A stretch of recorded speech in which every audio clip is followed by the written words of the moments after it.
What is going on, my fellow Shulk Lords? What is up? Welcome to yet another episode of Cancel Schweezy. What is going on? It is your boy Schweezy, aka the Foreplay King, back at it again with another episode of Cancel Schweezy, podcast I do instead of going to therapy. That's what it's all about, folks. We don't go to therapy, you don't go to therapy, and you just listen to this show. Welcome to the show today, folks. We got a good one for you.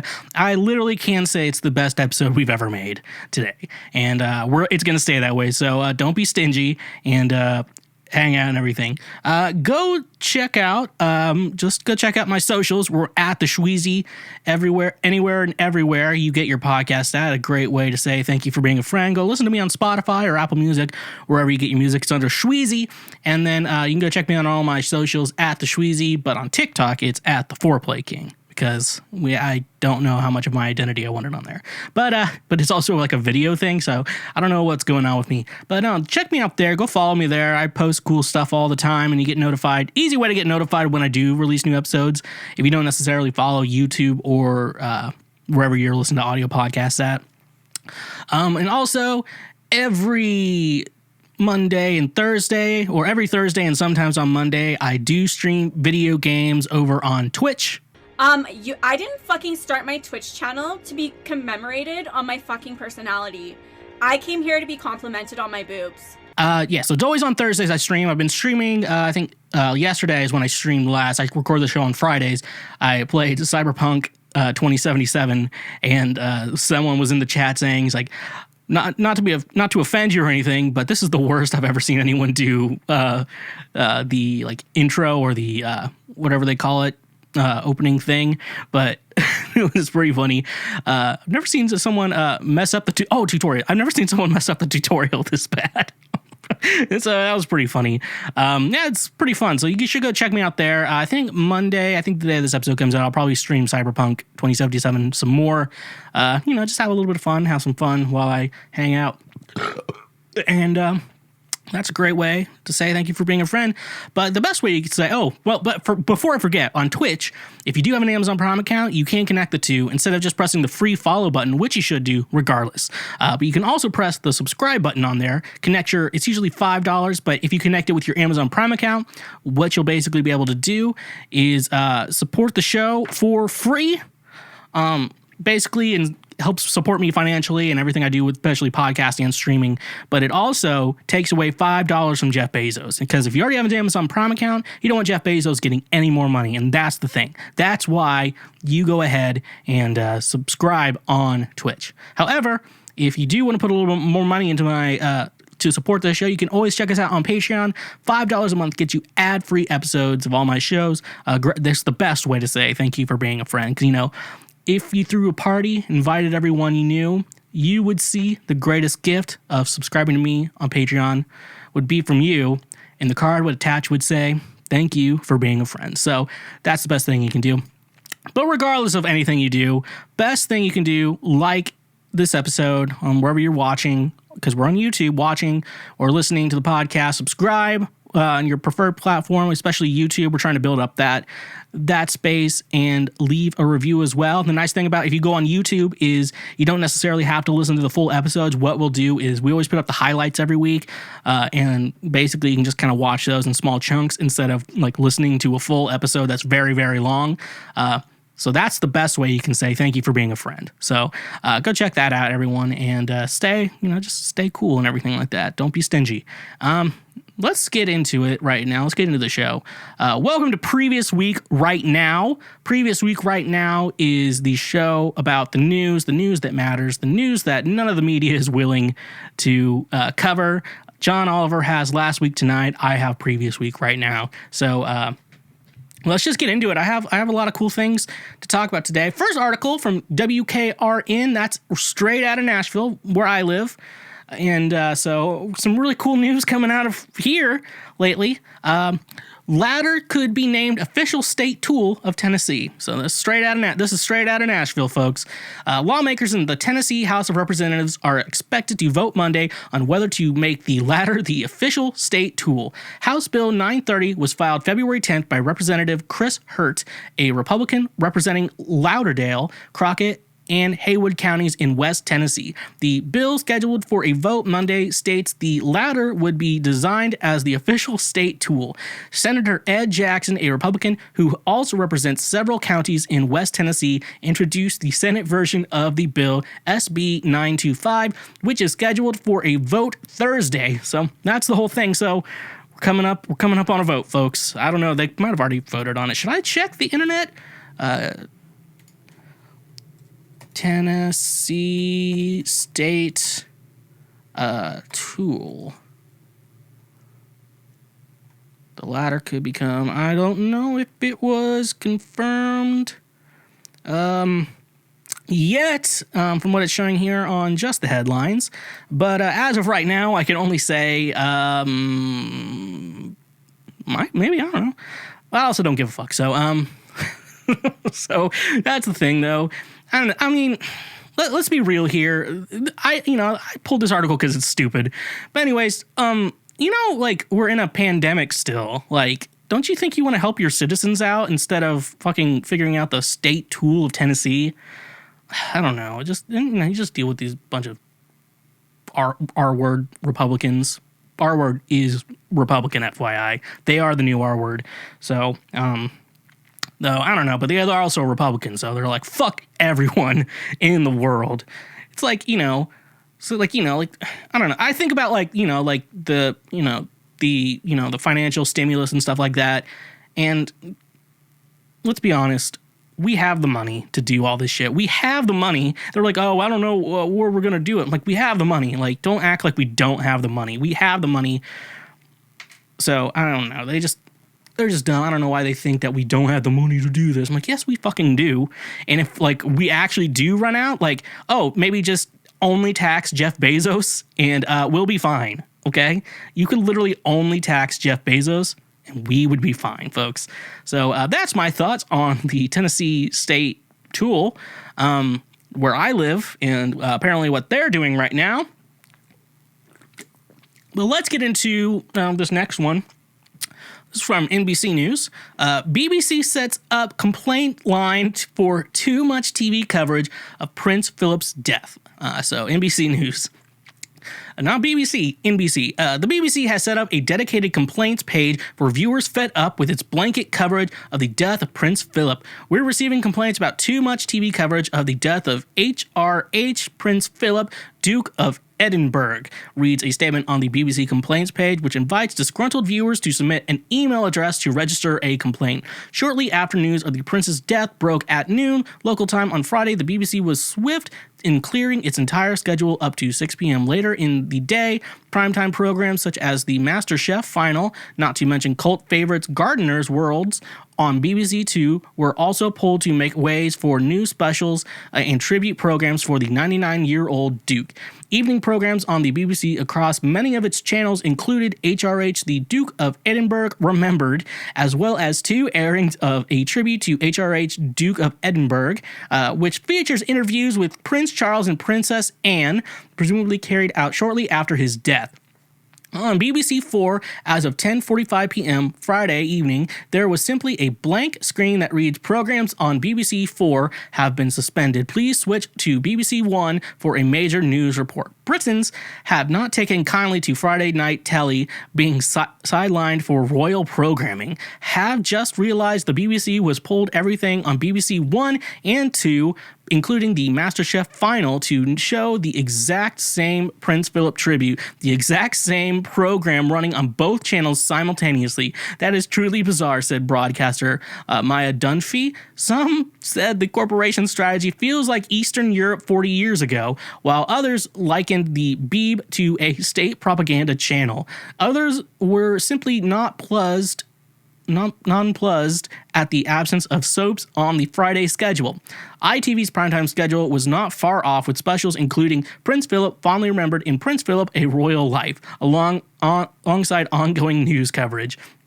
everywhere, although it's programmed a few hours of Prince Philip coverage earlier in the evening. Channel 4 received some heat for keeping its major Friday night shows, including Gogglebox as well as The Circle final, on air. A spokesperson for the broadcaster said on Friday evening, as an alternative public service broadcaster, Channel 4 also has a duty to offer an alternative to others, and whilst we have marked this sad news appropriately in our schedules and on all four, we will also continue to offer viewers the majority of our usual peak time schedule, including Gogglebox and The Circle tonight. Dude, thank God it's just an email. I'm just thinking about like working customer service and the idea of like having one person dedicated for like complaints on that. Like they would kill themselves at the end of it. They would definitely be killing themselves. No ifs, ands, or buts about it. That is a final situation. And yeah, that would be 100% what is happening. I'm also thinking a lot of these things is British slang that I don't know. And I don't care to learn, to be honest with you. But also, yeah, no, like when you have like major, it's okay. Like, you know, like okay, it makes sense for me TV-wise. It makes sense that they would make sure that, like, you know, when they just have, like, off time and, like, you know, they're just playing bullshit on TV, like, yeah, let's play that shit. But when it's, like, the major things that, like, what people go in to watch and, like, that's where you have your advertisers coming in, that's a totally dumb idea. I'm like, and also, I don't understand the, like, royal... why people are so obsessed with the royal family and shit in England. Like, they're not actually making the laws. They're just, like, they're taxpayer, like, just they get to live and do nothing all the time. I don't get that. I mean, maybe just being American, because, like, I mean, I'm okay with I like our current president, but I'm not, like, in love with him. Like, if he does, like, shit, like, he wore a tan suit today. I'm like, okay, I don't really give a shit about this. That's what the shit, like, Fox News does. Like, the time Obama wore a tan suit. Another time he wanted like a Dijon mustard on his hot dog. Like that's what they cover because like they're not actually doing anything bad. They're just like talking a bunch of shit. So I don't understand the obsession with the royal family. I thought the Meghan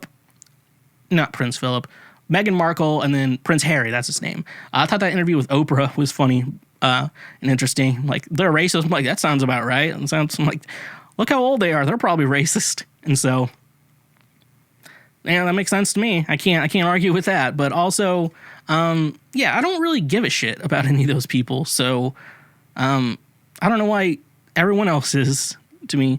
I mean, like, they're like, well, the royal family in the United States is like the Kardashians, but sometimes they're funny. So, therefore, he persisted, I guess. Drinking Waterloo, folks. I'm not drinking today on the episode. I know some of you are disappointed, but I need to lose some weight. And alcohol does not help you lose weight. Just something for y'all to know about. Alcohol does not, even if it's like, well, it's like keto friendly. I'm like, it's not gonna like ruin your ketosis, but it's not gonna help you lose weight. Anyways, let's move on to this next one. Times Now News, the very best news source I've ever seen. Second best behind Page 6. Woman thought she was passing a kidney stone in toilet, but she was having a baby. Melissa Sergikoff of Massachusetts, the U.S., was having a routine day on 8th March until she started experiencing intense stomach cramps and pain.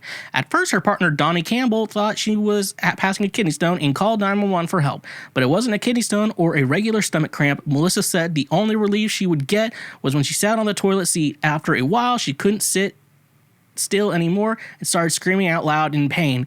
At the time, she felt something rush out of her. I look in the toilet and I still didn't know what it was. And I thought basically lost an organ because I didn't know. She said Melissa was pregnant and she had given birth to her baby on the toilet. In an interview with NBC Boston, the couple shared the experience of giving the surprise birth. We were just kind of in shock and not expecting it. And all of a sudden, there's a baby in the toilet, said Campbell. Melissa was in a state of shock because she had absolutely no clue that she was pregnant. Her 9-month term went unnoticed as she barely had a visible bump in her belly. So, I can't...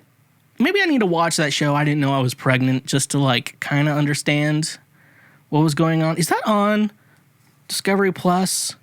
Let me just double check. See here. This is where because if it's on Discovery Plus, this might be what I'm talking about next week. I didn't know I was pregnant. American TV series. Where are you on? Aha, it is on Discovery Plus. I'm definitely watching this shit. Guess what we're watching next? I'm talking about next week, folks. A little sneak peek of what's going on. I like that.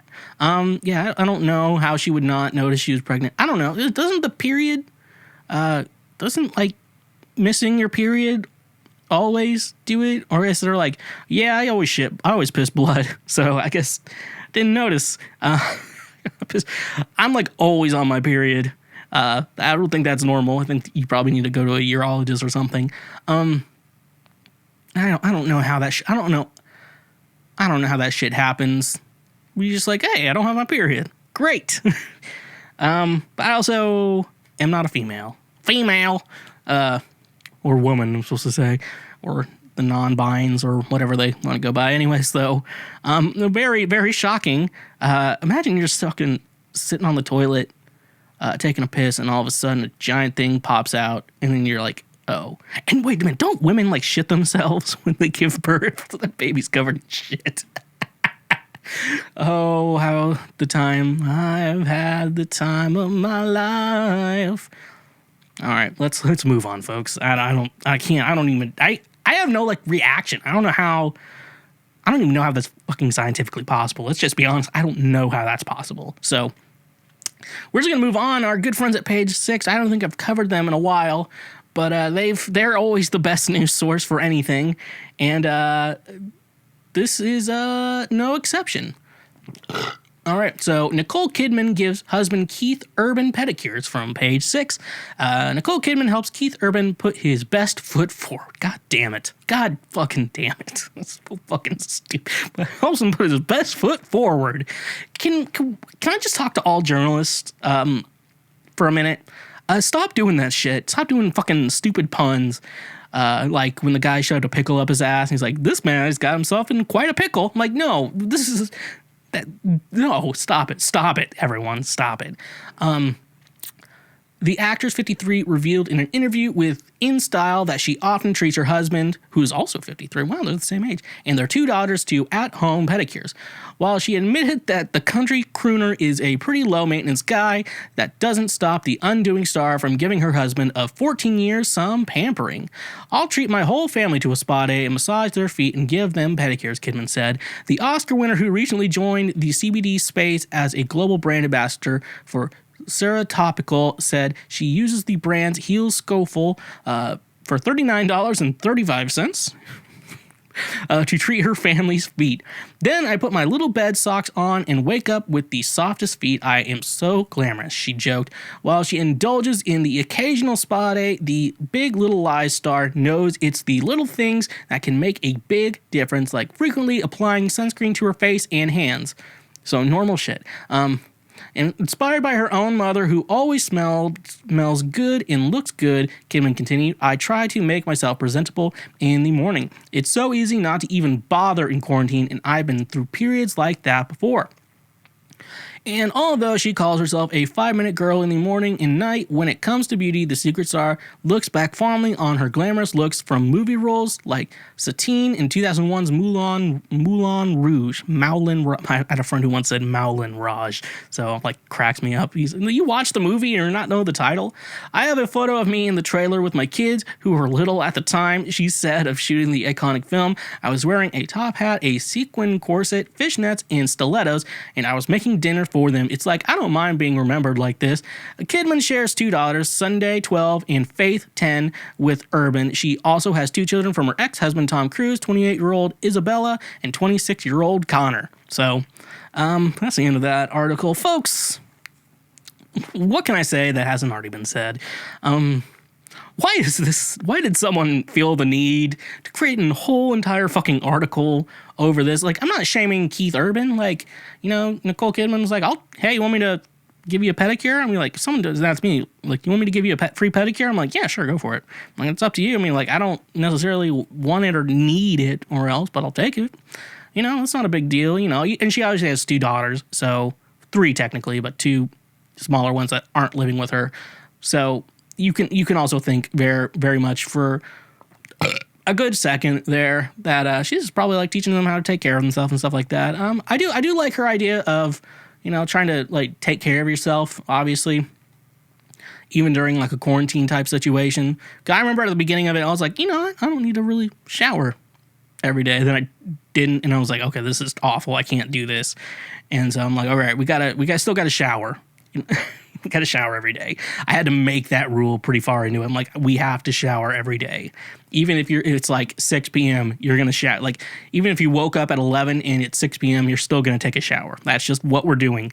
So, not that anything's wrong with anything in this article. I just can't believe someone put the time into making this.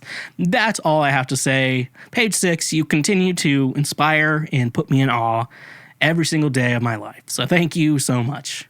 Video games can be expensive. Most start at $60 with new consoles such as the PlayStation 5 and the Xbox Series X. New games are even starting at $70. There's some games you're going to keep forever, which for me are Super Smash Bros. Ultimate and Zelda Breath of the Wild. Most games out there you're only going to play once and then never pick up again. I know I bought some games that are now just collecting dust on a shelf in my home. That's where Gamefly comes in perfect. Gamefly literally is the best video game rental service out there. You can keep the games as long as you want, and when you're done with them, just send them back, and they'll send you the next one on your queue. And if you end up loving the game, best thing you can do is buy it at the best used price possible through Gamefly. Using our link in the description, get your first 2 months of Gamefly for only $10. So start playing new games using the link in our description. And remember, when you use our links, you directly support this show. When you're trying to lose some extra pounds or staying healthy, you understand how big of a deal working out is. Now, getting the most out of your workout is important to not only me, but many others out there. Are you wanting to gain muscle, lose weight, or even gain some energy to get the most out of your workout?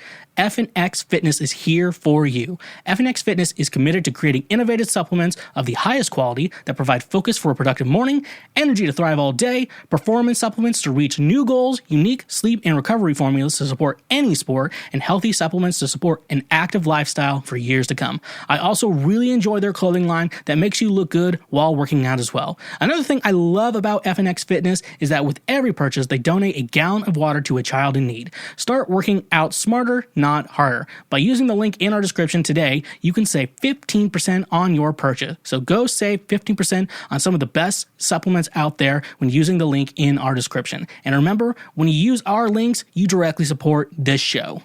All right, so now it is time for Tinder Roundup. So sometimes I get on Tinder and I try to talk to women and shit like that. So you swipe through, and sometimes you come across people with profile or bios on their little profile that are fucking insane, and it makes me think. I can't believe. I kind of see like the dating apps. It's kind of like I'm trying to, in like a healthy way, I want to say this. Like, you're kind of trying to sell yourself to another person for me to get my penis touched, for a woman to get their beans flicked. So, and that's the thing, and I can't believe people put this shit out there to the world.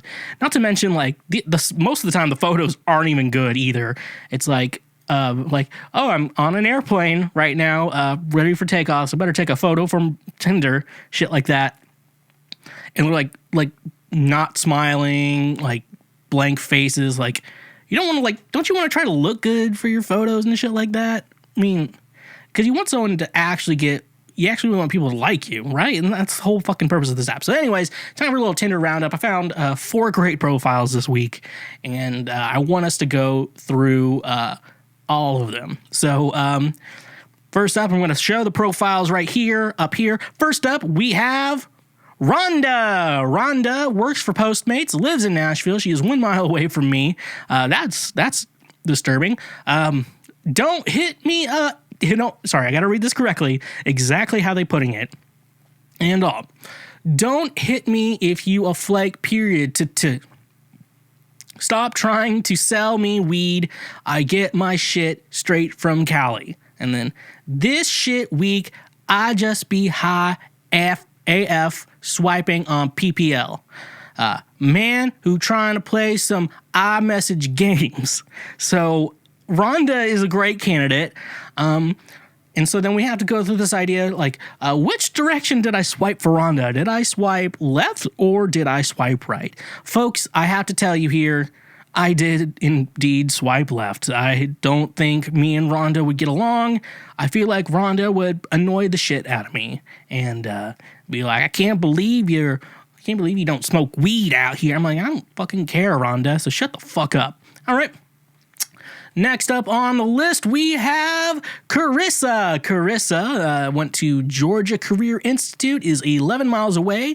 Interests include sports, Instagram, grab a drink, brunch, and movies. Bio goes by, currently fighting with my baby daddy, not really interested in none of you weirdos, just bored and pissed off. Just say hi. Now, don't you just want to take Carissa home to your parents? You know, I always think, you know what would be the best thing? Introduce Carissa to Tim and Nancy Schweckler, because I can guarantee that that'll go by great and I'll have a wonderful time with that shit. That sounds like a lot of fun, Carissa. Thank you for being pissed at your baby daddy. He's like, so you dating Carissa? Nah, I'm just pissed at my baby daddy right now. I'm like, okay.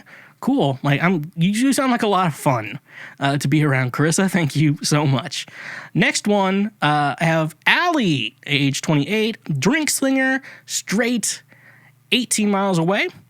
Has a lot of bullet points. I like my men overly emotional. Guy Fieri makes me moist. I'm 3/4 vegan. Pretty intelligent for a girl. Warning, I will probably roast the fuck out of you. I also don't drink. I'm not lame. You're lame. The last picture is to prove I have legs. So, I didn't mention here, for Carissa, I did swipe left. You probably could have told that. Allie actually sounds like a lot of fun and makes me laugh. So I obviously swiped right on Allie. Allie was cool. She's not typically who I'd put in the Tinder roundup, but yeah, I think that she would be very fun to be around, and she would make me laugh. Therefore, I am DTF. So Allie, you got to swipe right. Thank you, Allie. Next up in our final category here today is Rowan, 26 years old. University, South Florida, St. Petersburg, I want to believe. She was 29 miles away. Here we go. Queer, in a happy and healthy open relationship. We're not unicorn hunters, I promise. Ask me about my cats before you ask me about my tattoos. Whatever, forever. So typically, in a situation like that, I'm in an open and healthy relationship, but it's not like we're looking for a third, because if they're looking for a third, I always swipe right. I don't even care if I'm not attracted to them, because that's a great way to make two friends at once. But no, Rowan, queer in a happy and open relationship. I'm like, okay, so like this is not like a good situation that you're in. You're definitely, when you get to an open relationship, it's definitely you just need to end the relationship. If you're in an open relationship, you're like, yeah, I don't like you anymore, but I feel like breaking up sounds like too much work. So, yeah, that sounds like that. So, like, you don't have your fucking priorities in order. So, Rowan, I'm sad to say I did swipe left on you and that. And so, that's everything today in Tinder Roundup with Schweezy. Next up, have a little fun category for everyone today. Scraping the bottom of the barrel is back, folks. Scraping the bottom of the barrel is where I go on Buzzfeed and I find an article that actually interests me and think I can talk about. And basically I call it scraping the bottom of the barrel because Buzzfeed is bottom of the barrel content. And nevertheless, he persisted. And we have a great article from Buzzfeed today. This one doesn't bash men for being gay, or like wiping your ass is gay. Fellas, is it gay to wipe your ass? Today on the episode, we have a very great one. 23 things basically every millennial grew up with that today's kids apparently have no idea about. So, I was born in 93, and I also live in Kansas. So, basically subtract another 10 to 15 years, and that's the kind of environment I grew up in. So, let's just start with this. CDs. Now, it's weird for me to think about, like, kids don't know what a CD is. Because CDs are still around. Like, you can still go to Walmart and buy a CD. And so that's a weird thing. And also, people still buy Blu-rays, or the 4K Ultra HD Blu-rays, I think they're called. So, it's, to me, the idea of like CDs in general, that's weird to me that kids don't necessarily understand what those are. Now, burning CDs is a different thing because no one actually burns CDs anymore ever since like the iPod and then the iPhone now came out and everything's digital and now streaming. That makes a little bit more sense to me that kids would not know that because like my like nephews, I know that all my nieces and nephews, all millions of them out there, most of their parents don't own a computer with a CD drive anymore. So like that would make sense. Like how do you burn a CD? That makes no sense. And they don't realize, oh yeah, you used to have CD drives, you'd put blank CDs in, and then you went on iTunes and burned a CD and shit like that. I still use a CD player. I still burn CDs because I'm romantic as fuck and women should appreciate that. So that would make sense to me. I don't understand how kids would not know what a CD player is.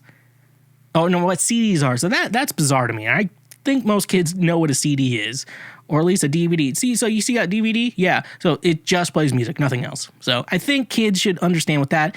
And I see like artists still sell CDs. It's not that uncommon. So I have a little bit of problems with that, but you know, it can't have too many problems, you know. We can't have, it isn't all strippers and burritos, my friends. If you're old like me, well, I'm not even old, I'm 27. I just spilled some all over me. So spilled some of that Waterloo, not sponsored, all over me. So that makes sense. Next one, we got number 2 here.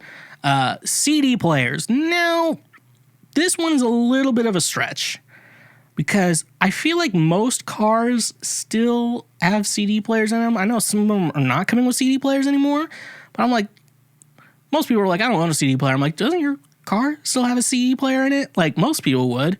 I don't necessarily like the portable CD players. Like that's the one I'm thinking about. Thinking about because I actually have a 5-disc CD changer in my stereo that is actually unplugged for my record player. So that is not used. That's like a cassette player and then a 5-disc CD changer, which is unplugged because that's where I put my record player. So no, I think kids would understand what a CD player is. I can't imagine like this plays CDs. Like but also at the same time, I think when we think about like the portable CD players, I don't think kids would be like, what's this thing? Like it just plays CDs? Oh, okay. Like you could get confused if you showed a kid a CD player, but I don't feel like if we showed a kid a CD, they would be confused. Like I said, that doesn't make a lot of sense to me. So yeah, that's a lot of things I think about all the time. In the great country we live in, apparently, all around this country and around the world. Next up, VHS tapes. Now, I can't imagine a kid has never seen this because we got rid of VCRs and VHS tapes very quickly. Once DVDs came out, I'm like, this is superior. And then DVD player. And then once the PS2 came around, so like the PS2 was like the best selling console of all time because it had a DVD player built in. So when parents were like, let's Mom, Dad, can we get a PS2? And then they saw it has a DVD player built in, and DVD players back then were extremely expensive, and they're like this was like a reasonably priced thing, and it also plays video games. So the parents were like, yeah, let's get that. And so that's why the PlayStation 2 is the best selling console of all time. And that's like a very interesting thing to think about. That if because I think at the time PS2, it was the PlayStation 2, the original Xbox, and then the PlayStation 2. I think the original Xbox played DVDs, but you had to get the special remote for it. I think we bought the remote for it, but I could not get it to work. So it was a very weird thing. GameCube, Nintendo has never allowed movies or anything. Even up to the Wii U, they have never allowed DVDs or Blu-rays to be ever replayed. PlayStation, it's always been because I think it's owned by Sony, and Sony makes Blu-rays or something like that. They're like, yeah, we're always going to allow these things to play movies. So that's very cool. But also, Nintendo's always being stingy, except for the Game Boy video cartridges. They were not stingy then.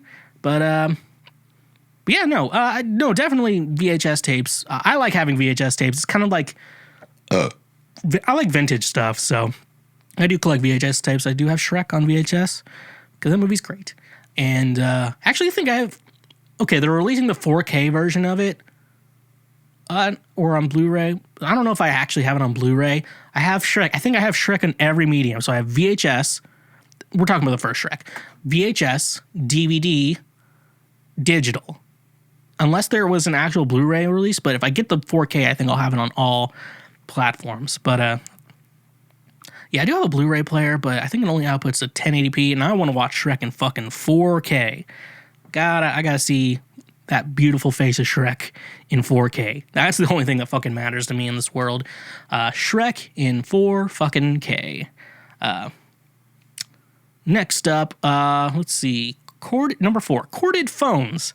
Yeah, I can't imagine a child would still recognize a corded phone. Like, I don't even think... My parents still have a landline, and they don't even have a corded phone. I think they have, like, one singular home phone, and it's always just telemarketers. I think that's all landlines are anymore. It's just telemarketers calling fucking spam and shit like that. That's all landlines are for.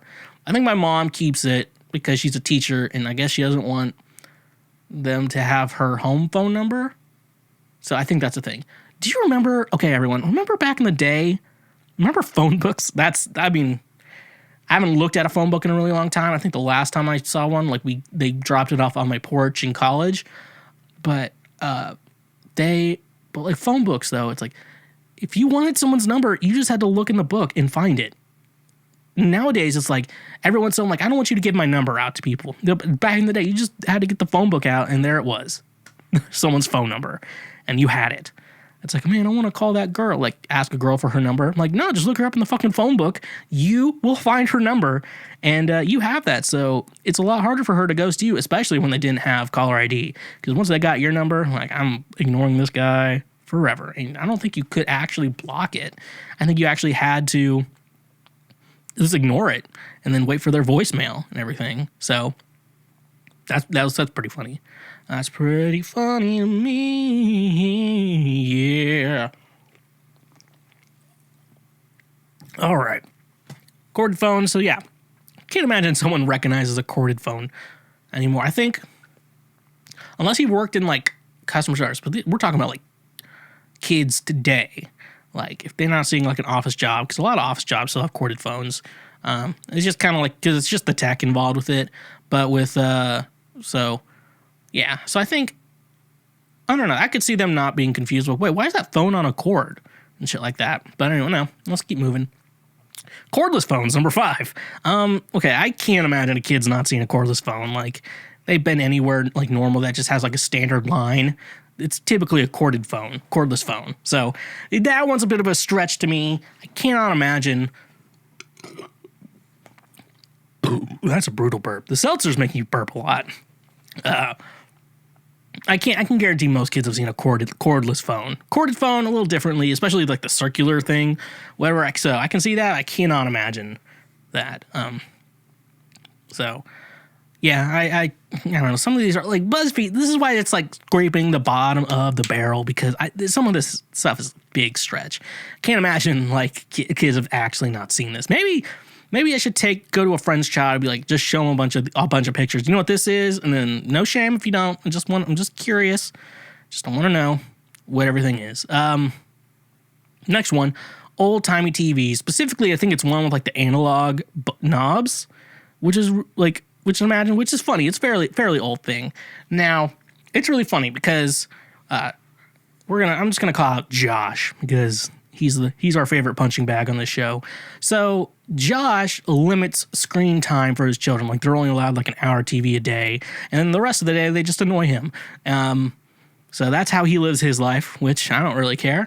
But also when I think about my dad, who I guess was born, it was just his birthday. It was his birthday yesterday. He's in his 60s now, I think. Yeah, he's in his 60s now, and he definitely got to watch a lot of TV when he was a child. Nothing he wanted to watch. But he did get to watch a lot of TV because my dad's dad, my grandpa, would make my dad change the channels for him because there were not remote controls. He had to stay in front of the TV and twist the knob for him, go to the next channel, go to the next channel. So it's really funny age difference. Like, kids now have to watch TV an hour, but kids from forever ago, where my dad was alive, like the beginning of TV, gotta watch a lot of TV. However, they were the remote control. So the times they are changing from kids of the 1960s versus kids of the 2020s. So a lot of big differences there. But it's very, very cool. Would kids actually recognize it? I think they would recognize it as a TV. There's no doubt they would recognize it as a TV. That's not something I doubt they would ever question in their life. Is this a TV? I don't think so. That's not a TV. That's the space station. Like, no, I think they're gonna guess it's a TV if they see one. But yeah, not sure if they'd actually guess it quickly. Number 7, another stretch, cassette players. So I can't imagine maybe like the Walkman cassette players, but then again though, there's been vintage a lot coming around, so I feel like with cassette players and cassettes, basically it's become the new vintage. Like you go to an artist merch store, they're selling cassettes alongside vinyls and CDs. So that's like with the CDs is a little bit of a stretch. Like cassette players, I feel like that would make sense. However, you put like a cassette and a pencil right next to each other and tell a child, how does this relate? They will not get that. So I think they would guess a cassette player. I think they would guess cassettes. Cannot imagine they would not get the cassette player. So that's another weird thing I don't think they'd get. I think they would probably understand. Next up, we do have projectors. Now, not like the normal projectors that actually like every room in a high school has. These are the kinds that have like the clear pieces of paper you like put on there, and then like you'd show like your slides and like you'd write down your notes from there before like slideshows came up and everything. With that though, with like those projectors, like, yeah, we needed to change those fast, and it's probably a good thing kids don't remember that. I remember back when I was a kid at church, they would need people to like change the piece of paper. It wasn't all like a slideshow at churches or any fancy thing like that. It was like a projector and basically like a lyric sheet. Like the whole lyrics on one piece of paper that's clear. You stick it on there, and then everyone gets to see the lyrics and then sing along to that. And then when the song changes, you had to awkwardly switch it out and put the new one on there. That's what I did as a kid. I think that was when I lived in Kansas when I went to church. Like they had that still, and I think they upgraded to it like a couple years after we moved to Missouri. But no, when the church I went to in Missouri, I think all of them, they've all had normal projectors. Like that's when they finally went out. So 2006, 2007 is when that shit went out, and we have not remembered it ever since. We have gladly let those die. They were great for the time, but now there's no need to ever have those come back. There's no necessarily an idea of that being vintage and we liking that. It's a fond memory to have, but we don't ever need to see those things coming back. I can't even imagine those things are even like useful anymore, just because it's just, yeah, it's one of those things that's better left in the past. Fun to remember, but not necessarily anything that's coming back ever anytime soon. So, yeah. So, number 9, we have a lot, and I think I have something in my throat.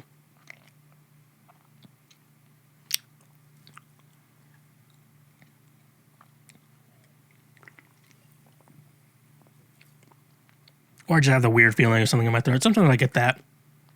I don't know. I don't think it's a tonsil stone. Now, we'll see.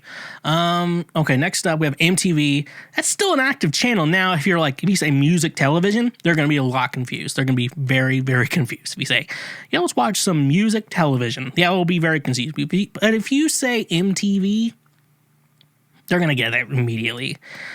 They will immediately know what MTV is. I can't imagine a child doesn't know MTV is, because MTV, I mean, I guess only thing I would say they wouldn't know what MTV is if they've never seen cable, but I get, okay, maybe a small child would not get that, because they say everything's on like streaming now, so like Netflix, it's on Netflix, it's on Hulu, but a lot of times when you watch a show, let's say like The Good Place, that's on Netflix, but it originally aired on NBC. So would a kid know what NBC is, but would they know Netflix? Would they call it Netflix or NBC?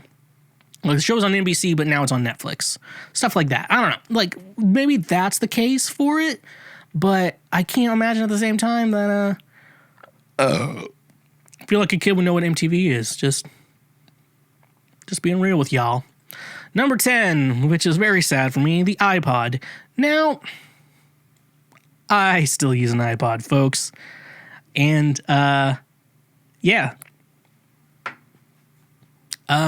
With that being said, I love using my iPod. I like having a designated, I'm not even drinking and I'm messing up my fucking words. A designated music player. It's just convenient for me. I like to, it just helps me get off the phone, get offline a little bit. So, if you like having a designated music player, it's still good. They still make the iPod Touch. Just saying. So I feel like a kid would know iPod Touch. They may not necessarily know like the iPod Classic like I have right here. But so that's a different type of question to have. So I feel like a kid would know what an iPod is just depending on the iPod. Like, oh, this is an iPod Touch. This is an iPhone. This is an iPod Classic. They may not know the iPod Classic, the iPod Mini, the iPod Nano. They may not know that, but they may know some of them. You can never be wrong about that. Number 11, floppy disks. Now, yeah, they're definitely not going to know that because it's one of those, it's like the projectors I was talking about.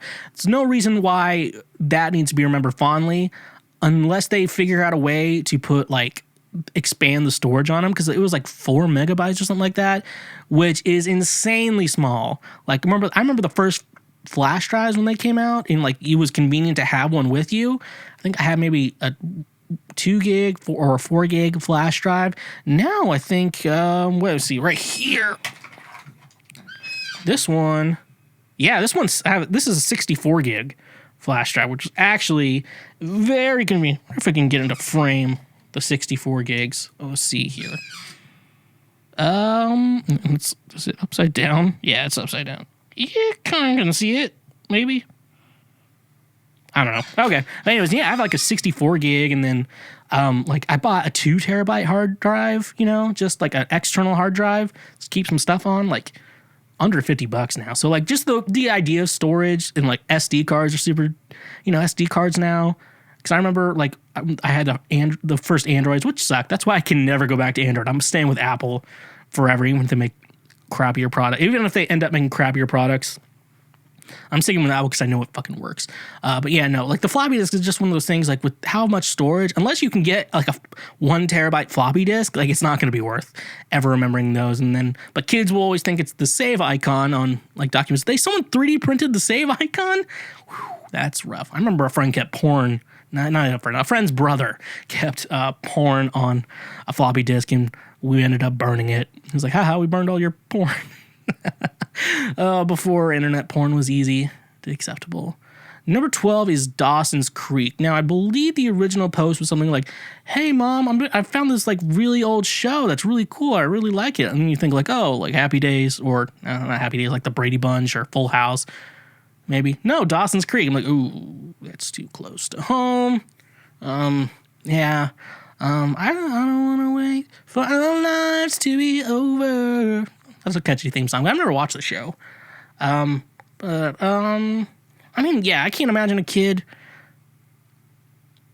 The idea of a kid saying Dawson's Creek is old is weird to me. That makes sense. So, the idea of someone saying, Dawson's Creek is an old show feels weird to me. Because I don't feel like it's that old. It's when someone's saying How I Met Your Mother is an old show or The Office is an old show. I don't remember when Dawson's Creek ended, but it feels weird to me calling it an old show, Dawson's Creek.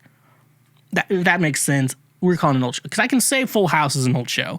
Because it started before I was born, but ended when I was born. So I can say that's an old show. I Love Lucy or whatever. Anything they talked about on WandaVision. Can we not date me? No, date me if you're a woman and single, but never mind. But yeah, I don't know. I can imagine a kid not knowing what Dawson's Creek is, but I don't think it makes me feel old. Next 13 is a repeat, cassette tapes, not cassette players. Cassette tapes.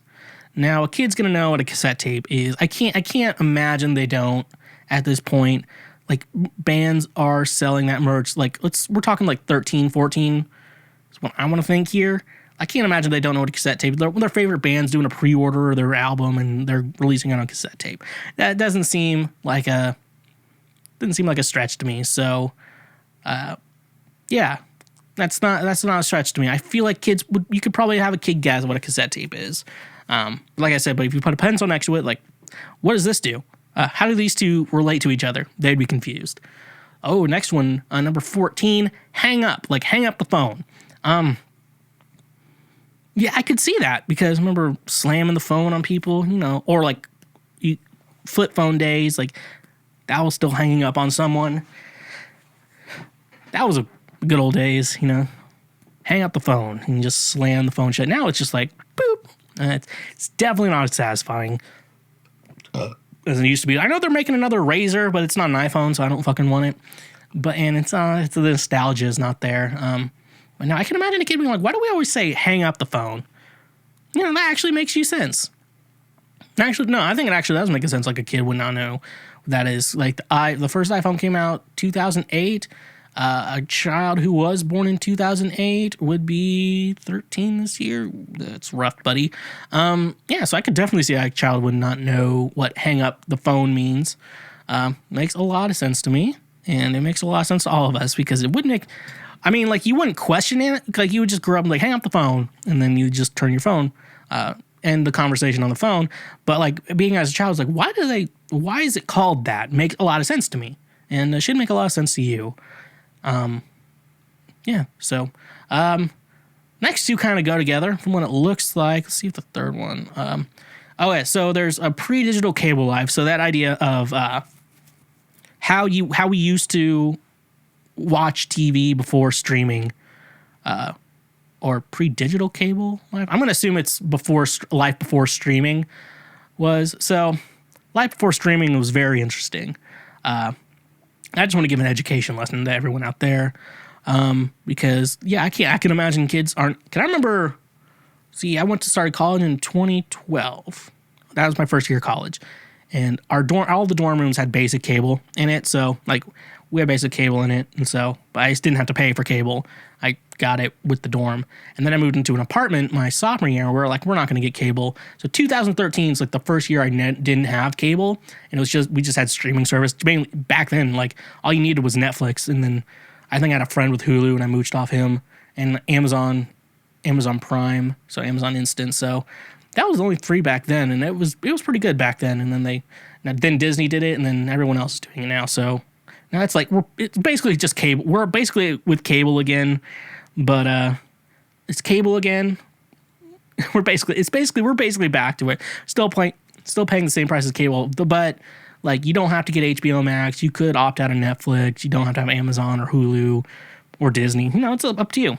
So pre-digital cable days. Let's go into that. I want to tell some stories about back in my day. So if a show aired on TV, and you were not able to watch it and or record it, you did not watch that show. It no longer existed in your life. That was how the life worked. Maybe you could find a rerun. Not necessarily. You will. I remember when like Hulu. I don't know if Hulu still does this, but sometimes you'd be able to like watch the episode you missed for free on Hulu. You didn't even have to have a Hulu Plus account. Sometimes you did. Sometimes you could sometimes you find it a jank way and find it online the next day and have to watch it on your laptop. And the laptop, I had the white MacBook. Actually, I have it back there, but I'm not going to get up and get it. You have to search for that, and you had to watch it at the computer. You couldn't hook it up to the TV. It didn't guarantee it worked very well. That's for sure. Well, that's a fact of life because it was just someone on the internet taking it off. My parents always have a DVR, and I have cable now, but it's mainly for 90 Day Fiancé, to be honest with you. Anything on TLC. But now they have Discovery Plus, and so it's basically things that aired on TLC. So that was that. So basically, yeah, and then you had to wait for commercials, and you couldn't pause the commercials or anything like that. That's when you had to get your snacks, take your piss, take your poops, get your snacks, get your meals and shit like that. Just all of that. That's when you had to get it, at that very moment. And that was, like you were determined by when the TV show actually came back on. That was when you could determine when you got to watch the show. The TV decided when you watch the show, not you. The TV decided that shit. That's the way it is, folks. That was life back then. And if you weren't able to see the episode, it was just not part of your life unless you saw a rerun. And then, like, yeah, I mean, when I talk about The Last Blockbuster, and it's like sometimes a movie would play on TV, and that would be really nice. Like, a movie would play on TV, and then with that being said, like, the movie would play on TV, and if you were able to record it on VHS, that was really cool. But if you weren't able to, and yeah, I remember, like, you used to be able to program a VCR to record programs for you, and like I think my aunt had friends who would like record like the daytime television, like while she was at work, and then go home and then fast forward through all the things she didn't want to watch and stuff like that. My parents still like record like Regis and Ryan. It's now I'm thinking like Regis and Kelly.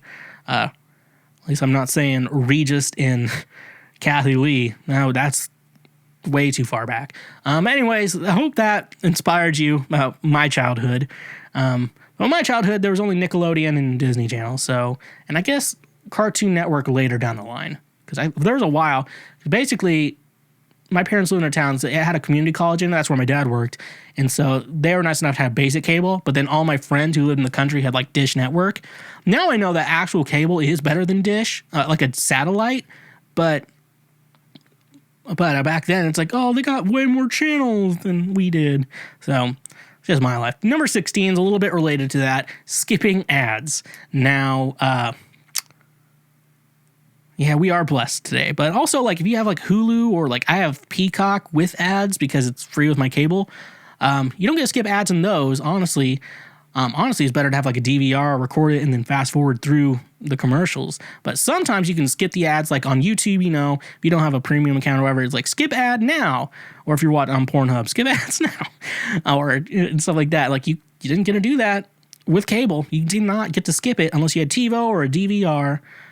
You were not allowed with that unless you had to watch the commercials, or else unless you recorded on DVR, then God blessed you with that information. So that's how things were when I was a kid. Life, the TV was in charge, not you. Now we're in charge, but back then the TV was in charge of us. Number 17, we have LimeWire. Ooh, so basically what LimeWire was the TLDR was just give your computer an STD. Now, the long version of it, so basically LimeWire was a file sharing site that allowed you to share files like movies, music, porn. I remember porn was on there, but you had to be sneaky because I had Christian parents, but I also wanted to hide. I never downloaded porn. And I still don't download porn because of that Christian guilt I still have. It's just like, just leave it online. It's easier, man. Just take it easy, man. It's all easy from there. But no, yeah, LimeWire was basically like you downloaded a song and like it was from like the sketchiest fucking places ever. And like you couldn't download a full album. You had to download a song at a time and hope the song was there when you downloaded it. And they're very much gone now. Nothing they did was legal. Nothing at all. But I know that was before like Pirate Bay or Kick-Ass Torrent. This was like before torrents. And also remember, internet was not fast back then. Like some people still had dial-up when I was a kid. And like dial-up means you can't be on the phone and on the computer at the same time. Internet computer at the same time. I think my parents did not have dial-up for long, but man, it's like 17 hours to download fucking Numb by Linkin Park or whatever. Like, man, just brutal. Like back then, like honestly, if you wanted a full album, it was just easier to buy the CD than to like wait 30 hours for fucking LimeWire to download everything. So, yeah, that's number 17. We're almost at the end of this list, folks. I'm just rambling fucking on about being a millennial, basically. Basically we could just call this Schweezy is a verified millennial. So that's what I'll probably title this. Pencil sharpeners Oh, no, sorry. That's 19. Sorry. I'm ahead of myself. Music that autoplays, like on MySpace. So I think it came from a tweet where someone posted, like, what if on your Twitter, if someone went to your page, they automatically played your favorite song? I'm like, oh my God, these kids don't know about MySpace. Oh, man. Dude, MySpace was like a thing. You know, you had your top 5 or whatever, top 8. And if it was Tom was up there, you're a fucking loser. Because Tom was everyone's friend. And Tom got rich with the company, and then the company's not really existing anymore. But no, I'd play your favorite songs. I think mine always played like one of my songs because I was trying to be like one of those artists who got famous off MySpace. Did not happen. I had to go to college. But no, I think it was really cool. But the backgrounds were always so frustrating because like you wanted a cool one and then you didn't. You could not. I could never like figure out how to get the best background on my profile. I remember when Facebook came around when they didn't have themes like that. And honestly, that was like such a relief because you didn't have to think about that. You just had to post cool shit and have people like you because you posted cool shit. That was what made Facebook a better thing because you didn't have to worry about it. It's always been white and blue. I think now they have a dark mode on like on my Mac. I think they have a dark mode, but I think it's because like Mark Zuckerberg is colorblind, and that's the reason why they have that. I think that's the reason why it's just always stayed white, blue, or black, blue. So like that. So Mark Zuckerberg could do everything fine. So that's MySpace, folks. It was a simpler time back then. Number 19, we have pencil sharpeners. So everyone probably has mechanical pencils anymore, but back then, I think these are the analog pencil sharpeners where you had to stick it in and then like rotate it to sharpen your pencil. Oh man, those things are fucking annoying, but great way to show off a new haircut or you got some new shoes, show off to that cute girl in class, you know, great things like that. That was the coolest shit about pencil sharpeners. So I just got an email. So yeah, pencil sharpeners, but also wait, they probably know the electric pencil sharpeners. Analog ones, they have to know what that is. I guarantee they have to know what a pencil sharpener is. No, okay, nevertheless, he persisted. Next up, library cards. Now, normal library cards, I'm assuming, still exist. However, this is when, like, it was before they, like, put your due date digitally, but, like, they had to, like, stamp the date in the book and, like, the little card in the book, and that determined when the book was due. I had to believe it was that, because I can't imagine it's just a normal library card. Because remember, having fun isn't hard when you've got a library card. So I think it's just when they stamped it in the book. But I think most textbooks still, I remember you had to put your name in the front of the book. You're like, oh, who had the book before me? And you knew someone in the 2 grades above you. I'm like, I got your old history book when you were a sophomore. I don't even feel like next year's my 10-year high school reunion. God, that feels weird. That feels fucking weird. So, yeah, they may not know that. Old $20 bills, like this is like an old Andrew Jackson layout. I think they updated it, and then they're going to update it to Harriet Tubman soon. So, there's some people mad about that. I'm mad they took an Andrew Jackson off the $20 bill. I'm like, no one, I think it's a good thing because I don't think Andrew Jackson was a good guy. Let's be honest with you, he wasn't a good guy. But at the same time, yeah, the very old one. I can't imagine a kid would recognize that. But I also think a child would not care about that. They'd be like, I got $20, or maybe is this fake? Maybe they'd be like, is this fake? I'm like, no, it's real. It's real, my dude. So that's 21. 22, manual windows. So that's like when you say roll the windows down. Remember, you had to crank it down. I honestly think those are a little bit better because I've had 2 vehicles with window issues. Like you go down and they won't come back up. I've had 2 vehicles with that issue. And that shit is annoying as fuck. And so I think the manual ones, like as long as they're working fine, like I feel like they're easily able to be fixed. Because like with the electric ones, it's like it's electronics and stuff like that. And that's the thing, it's electronic. With that, the manual window wheel things, like it's all manual. So if it's not working there, you just have to like tighten something up or replace something very easily. So I actually like the manual windows, but no, I can't imagine. I've not seen a car. My first car was a 1999 Ford Escort. That one had an electric window roller upper thing. And so that's how old those are. So yeah, basically, if your child is in the sketchiest fucking vehicle that currently exists, they would know what rolling the windows up means. They will definitely know that. So miss that. And last but not least, the iPod click wheel. Like we said, here with this iPod, basically the video I saw showed like the child like swiping the click wheel on the screen, like trying to move it. And he's like telling their dad, your iPod doesn't work, but like they didn't realize you had to use the click wheel to move around. Click wheel is cool and all when it's just a singular music player. It was better than like other devices like the Zoom and shit like that have like basically like D-pads and they're all weird clicky type things.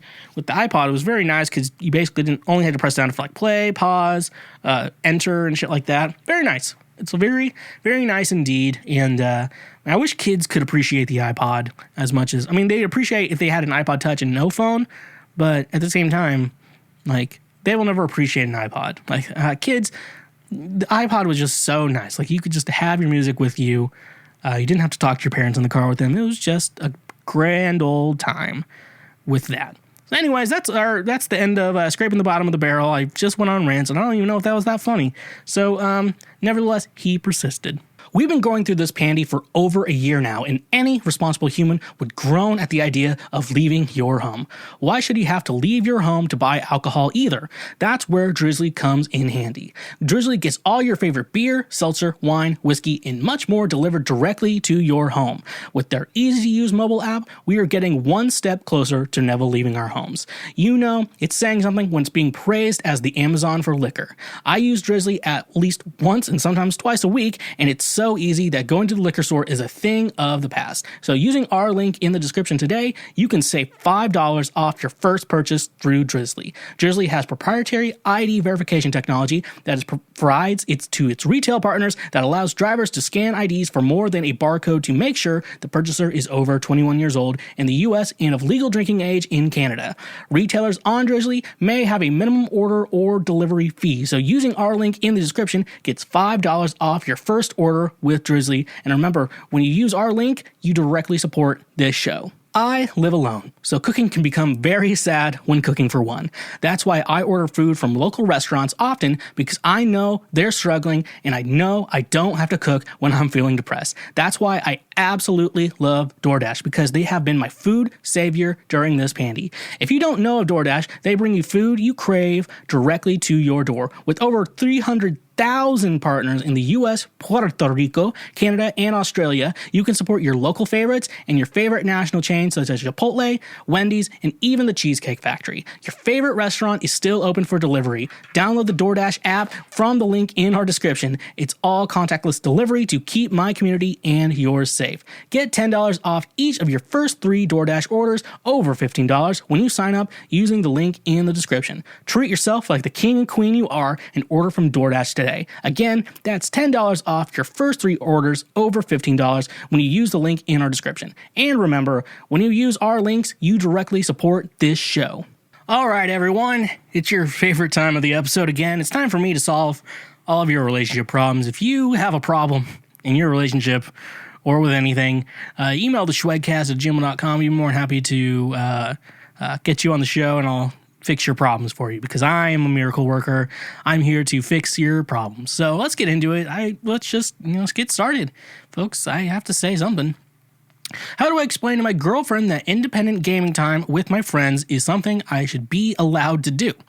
To start off, my girlfriend and I are in a feisty debate over a night of gaming on a Saturday night. I had this night planned for about a week with my group of guy friends. We are a very close group and collaboratively decided that this was our night to get on. We have to plan it accordingly, as we have at least 2 members, myself included, with girlfriends who don't like when we game. They will come up with any number of excuses to get us for the night rather than let us on. She especially doesn't like it on the weekend because she works until around 5 on Saturdays. She figures since I work from home, I can game when she's at work. She's entirely correct, but my friends don't work from home and have regular work schedules just the same as her, meaning the time my friends are free are when my girlfriend is free. I give my girlfriend most of my free time. The rest of the week, it's getting to a breaking point. She's about to leave because I just want to be able to game with friends. She went on a rant on the ride home from work today, telling me how every family member she knows, the men give up practically all their free time for the girl. Here's the thing. I'm working really hard to keep together a tight friend group, as we really do have a tight bond. I'm not about to let her take all of my time away, as she's already taken most of it. I really don't want to hear welcome to a relationship comments. This is truly one night. I just want for me and the guys, but she really doesn't want to give me. It breaks my heart, but I'm not going to let her separate me from my friends. Guys, what can I do? I'm open to more questions on how she might see things and more on my point of view. Thanks. Okay. So I actually kind of think you're right on the situation, depending on how everything went. So how far in advance did you schedule this? You figure that out. And then you say, in regards to that, then you say, okay, I will be, hey, look, me and my friends are going to be playing video games this Saturday night.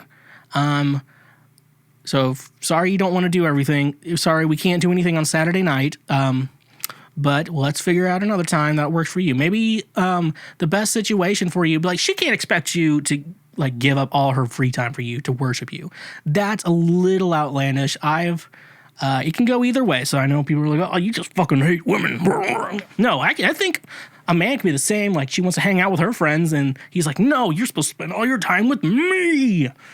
Shit like that. So no, I think you should have friends. Like you should have friends outside your relationship. Like you're your friends, and you shouldn't have to give up your friends for a girl. That's not healthy. No vagina is that magical. I'm telling you, no vagina is that magical, and no penis is that magical either, ladies.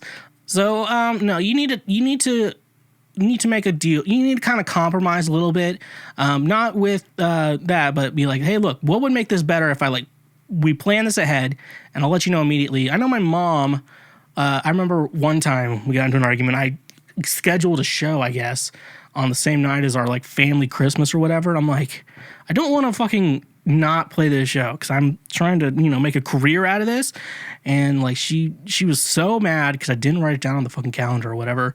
And so she has like a calendar and that's how she schedules everything. And so I'm like, look, let me do this, you do that. And in the future, what we will do is I'll make sure to write down all my gigs on your little calendar. And that way you don't schedule things you want me to be at ever. So that's a good thing. Maybe like have a shared calendar with plans you both separately have, so expectations can be normal. But no, I think it is. I do think it's ridiculous of her, and even if this was the opposite gender around, so people don't fucking talk about me hating women. That I think a man should not expect a woman to give up everything to be with him like all the time. Like these are your friends, and you just want to play video games with them, and it's y'all have lives outside of this. It's basically acting like she doesn't think you have a life, or she probably doesn't understand video games. Where like this is like a group thing. Like say if this was like going out in public somewhere, like hey, this is the night, my guys' night. We're gonna go to the bar and hang out. And I think she'd probably understand something similar like that. But it's like video games. Like she thinks you can just play by yourself, like you're playing all day with them. No, it requires them to. Because I understand how video games work. Catch me on twitch.tv/the Schweezy and watch me play video games. So I think you need to also maybe like frame it in a situation like, look, this isn't just me playing video games. This is me spending time with my friends. So if you kind of frame it in like a situation like we're going to a bar together, or we're going, I don't know what people do anymore. It's been a while since I've done anything. But my only thing is like we go to a bar. That's gonna be the idea I can really say. It's the same idea of like four people meeting up somewhere. It's like we all have different lives, and we're scheduling something together to hang out as friends. That's gonna be my best advice. You're definitely right in this situation. Definitely don't give up your friends for don't give up your friends for a girl. But at the same time, she needs to be understanding that it's not just playing video games; it's hanging out with other people. Same time that you want to be friends with. So maybe, just crack it to her like that. Let's move on to our next question. My boyfriend says this doesn't count as cheating. All right. Very, very great debate I've had. My boyfriend of a year is bi. He cheated on me, but he says it's not really cheating because it was with another guy. To me, I don't care if it's a man, woman, or a fucking alien. It's still cheating. Am I behind in the times or something by thinking that hooking up with the same sex is cheating? Am I stupid? Am I crazy? Let me know. Now, it's been an age-old debate I've had with Josh and Micah, and Austin did not reply. Austin's a little bitch. But I posed the question, is a dick suck cheating? Maybe I'll play that video. A dick suck ain't cheating. That is! And so I decided to go for like a full virgin move, and be like, all right, I'm going to play devil's advocate with you. Is a dick suck cheating? I believe it's not cheating. Or whatever. And so I tried to trick Josh once into the argument where it's like, try to get him to say eating ass isn't sexual, and be like, well, therefore, by that logic, a dick suck ain't cheating. I tried to trick him into that. I couldn't get him to say it. But no, I do believe that, yeah, it's definitely cheating. But anyways, it's cheating. Yeah, he definitely fucking cheated. I had sex with a guy.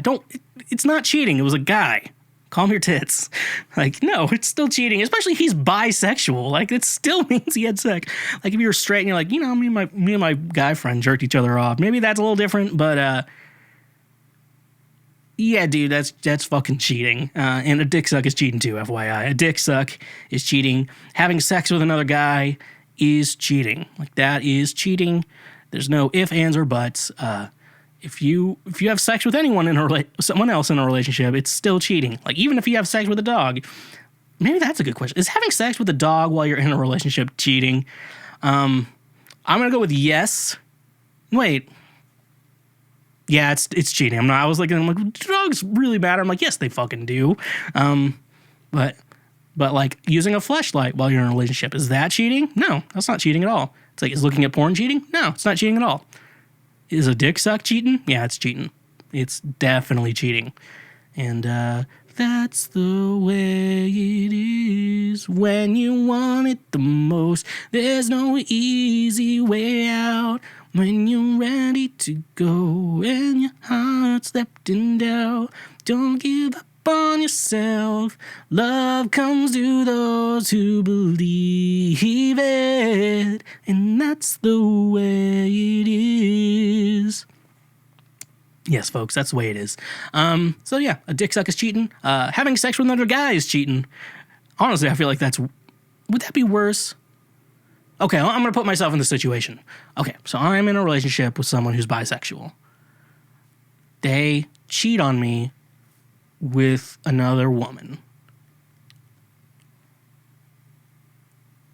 I would have just asked them to have me join. I don't know. That's my answer. Like, why didn't you ask me to join in? That's shit. Come on. Let me get the belt. The belt, however, if you don't know Schweeganese, the belt, earning the belt means you had a male, female three-way. Not a devil's three-way, just a male, female three-way. So, and that's when you have that, you earn the belt. And, yeah. Anyways, though, that's all I have to say on that. If I'm dating someone and they want to have sex with a woman, I'm going to be there. So if she does it without me, I'm going to be really upset. I think that's how messed up my brain is. Like, you had sex with another woman and didn't ask me to join. Come on. All right. Partner upset I received COVID vaccine. Oh, boy. Fuck this. So I just got my first dose of the COVID-19 vaccination. My partner seemed very upset when I told him. Apparently, it makes him very uncomfortable, and he had no idea why I, someone who is not at risk, would want it when there are no long-term studies. However, I have lost multiple family members to COVID, one of which I was very close with and was hurt by being unable to see her for the last year of her life due to lockdown. I have very little confidence, so I guess there are two questions I'd like to ask. One, how can I better explain my point of view without raising tension? If he doesn't want to vaccinate, I'm okay with that, I worry, but it's his body, his choice. Two, and my most important question, how can I gain more confidence in myself, especially when we do disagree as a couple? My anxiety has been so bad as of late, and this has me shaking with a million thoughts. Should I have gotten the vaccinated? Was I well informed enough, etc.? Thank you for your time right now. I'm just muttering. I am a confident woman to try and ease into the mindset, but I always find myself apologizing for things. Even my partner has asked me to stop saying sorry so much. Okay, I have the sorry problem too. So with the little conference, okay, let's see. When you have arguments, I feel like he gets the upper hand on you. So that's not healthy. You need to work that out, because it's making him gaslighting you, and that's not like making it your problem. So that's the thing there. Like, if he's really bad at gaslighting you, you need to get the fuck out of there. That's not a good thing. When it comes to the COVID vaccination, so I guess there's the three trains of thought. There's like your normal vaccinations, like tetanus. It's the only one that's in my head right now. The one you get before you go to college and move into the dorms. That one. So there's those that you get as a child, and you're like, oh yeah, polio, that's a good one. So you get the polio vaccine, obviously for reasons why, measles, there's the obvious ones you don't want to catch.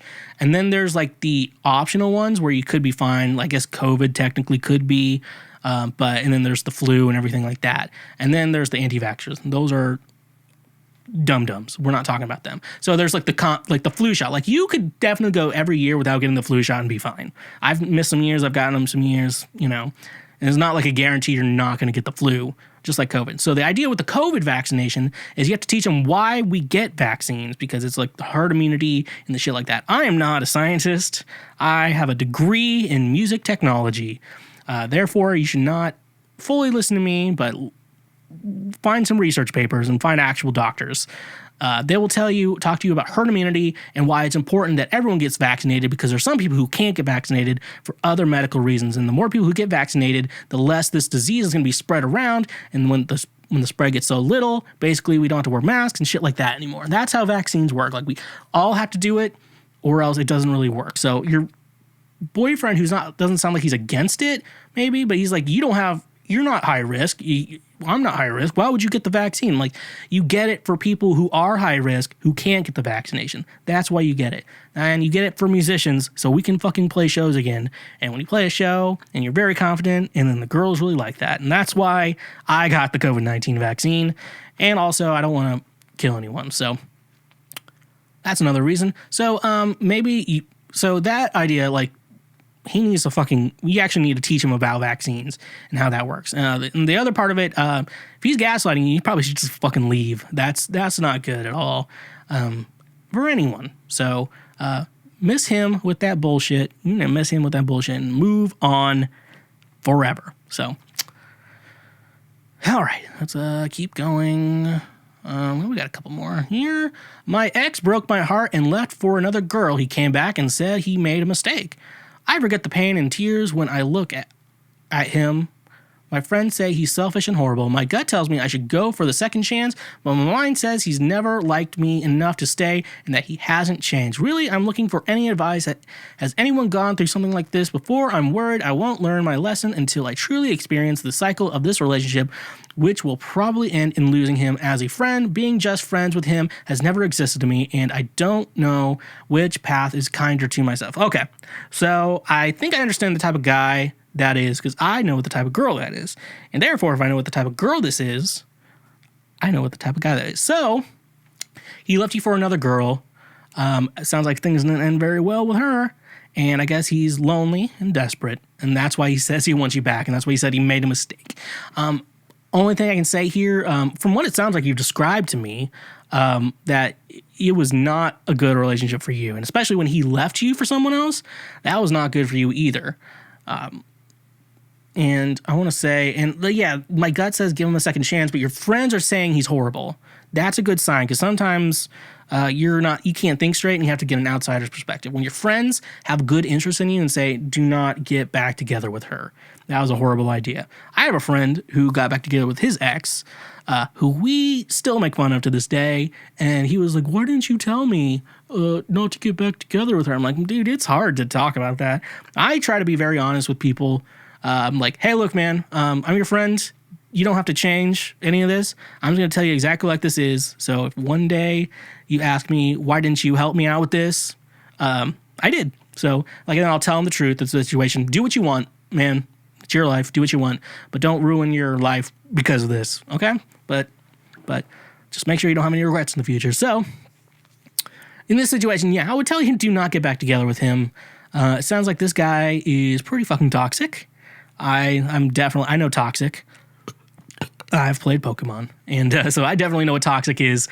Best thing I could tell you in this situation, tell him to fuck off. And like you said, just being friends, you don't want to be just friends with an ex. People, unless you were like really good friends beforehand and then tried to try it out and then decided it wasn't going to work, maybe, but at the same time, don't be friends with your exes. It's just not worth it, to be honest. And so tell him to fuck off. And if he says, I can't live without you, tell him to die. Because, because you shouldn't get back together with this guy. Your friends are right. Trust your friends. Don't trust your gut in this situation. Your gut is wrong. A lot of times your gut is right. This time your gut is wrong. This guy sounds awful. And then friends say he's selfish and horrible. And then you get back together with him. Then they have to deal with his shit. Be considerate to your friends. That's the lesson here today. Be considerate to your friends. Okay. Let's get into the next one. Yeah, we still got a couple more. Yeah, we still got a lot more. Got a lot more content for you folks. Okay, how do I tell my maybe soonish girlfriend that I've never been in a relationship / had sex before? Little backstory. Low self-esteem guy. Always thought I'd stumble into a relationship. Never happened. Didn't really actively look for one a long time. Later became depressed. Went to therapy, which kind of changed how I view myself. Still not really confident, but went on quite some dates starting in 2019 or so. Met some nice girls, but it didn't work out in the end. Late 2020, I met a great girl. Everything seemed to go easy. The whole COVID situation made things really difficult. Spent 2 months apart in different locations. 2 lockdowns made meeting up difficult. But we somehow managed to get through. We can now meet regularly. The last time she invited me over to her place and we made out for like 2 hours on her couch, but that's everything that happened that night. Neither of us tried to initiate more. Next time we meet, the natural next step would be sex. I think she wants it. I certainly do. I do know that I have to tell her because not telling her would make things even weirder than they already are, but I just don't know how. How do I start that conversation? I certainly don't plan on dumping all that emotional baggage on her, just the virgin / never had a relationship stuff. Can someone help me out? When do I tell her when it's obvious we're gonna have sex? Before that, what should I say? Thank you in advance. So, yeah, you kind of got yourself in quite the predicament. Now, if it's just like a random hookup and you've never had sex before, I would tell people just don't tell them. It's probably not gonna be that good, to be honest with you, but helps you get it out of the way. I mean, I don't think the virgin thing's a big deal. I kind of think we put virginity on a pedestal and like losing your virginity like as a big ass thing that's not necessarily to me like a big deal. Like counting how many women you've slept with in your life, it's not really that cool. I don't really have a number anymore. Just don't keep track of that shit because I don't know that because when guys do that shit like. Because when guys do that, it's like, oh, cool, you had sex with 30 women? That's so awesome. But then you hear a woman like that, like we like slut shame them. Like, because, oh, you had sex with 30 guys? Gross. It's like, why is it not gross when a guy does it, but gross when a girl does it, you know? And there's that stupid fucking, a key that opens a lot of locks is a good key, but a lock that a lot of keys can open is a shitty lock. I'm like, that's fucking stupid. And it's kind of sexist, to be honest. And on this show, we do not slut shame because sluts are cool. And hit me up if you are one. So it sounds like you're getting pretty hot and heavy in this situation. I think just in your everyday talking, you could probably even do this over text. I don't even think this is that big of a deal over text. Just say like, hey, look, I want to tell you something if we're going to move forward, I just really want to say this. You're my first relationship, and I've also never had sex before, you know? I still like, hope that doesn't change anything for me. And if she's cool, she'd be like, that's fine. Let's just, do it when you're ready, because I don't think women are that. Because, like, look, you just made out, and neither of you tried to initiate more, so she probably likes you. She probably likes us. Like, usually in that situation, a guy would try to initiate more. A good guy would stop if she doesn't like it. That's normal guy shit. You don't try to force it from there. You just like, all right, you're not ready. That's fine. I don't care, But no, just be a good guy like that. You're not forcing sex, so she's probably going to be fine with that. Just, yeah, I think if she's a good person, if she shames you for that shit, if she does shame you for that, dude, she's pretty fucking toxic. Like, you don't want to stay with that. A normal person would be like, oh, that's fine. You know what? Whenever you're ready, let's do it. I will be ready whenever you're ready to do it. So just take your time, be good. The relationship thing, she probably won't be like, okay, so I don't have to hear about any of your exes. So she'll probably think that is a plus. So I think that you're going to have to like open up to her about that. If she's a good person, she will not care. She is a piece of shit. She will say something. And that's a good sign that you do not want to be around her forever and always.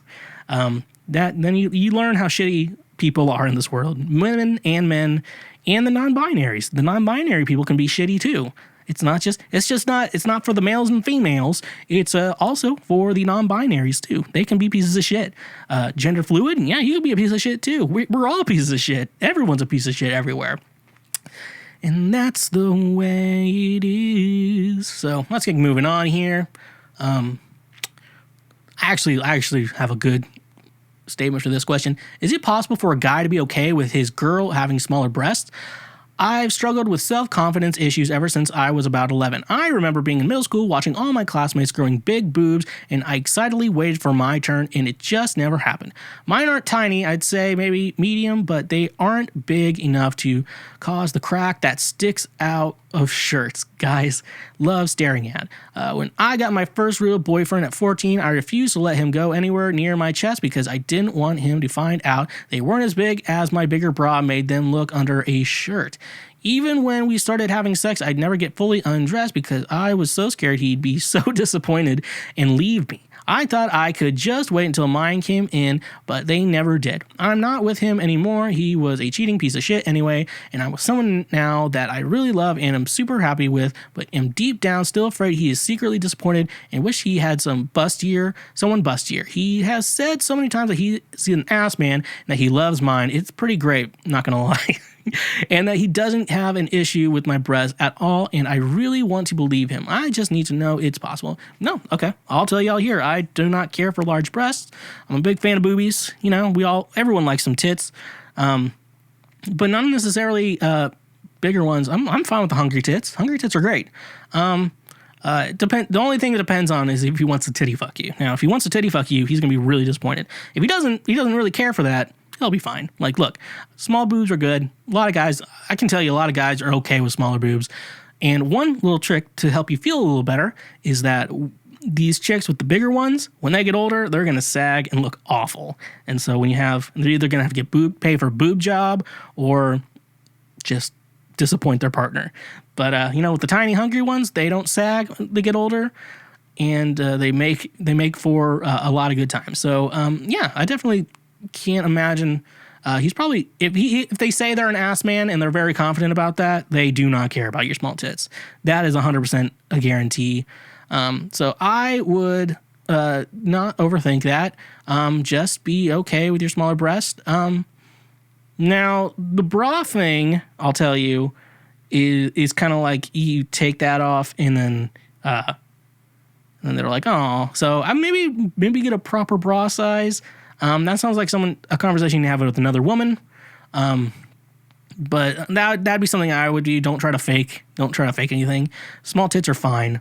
Look, it sounds like you're very skinny too, so you'll be fine. Men are probably more into like thinner women, and so I think you're going to be fine. So don't overthink things. Overthinking is just going to make things worse. And that's why, and we all hate our bodies. I can't imagine. We all hate our bodies.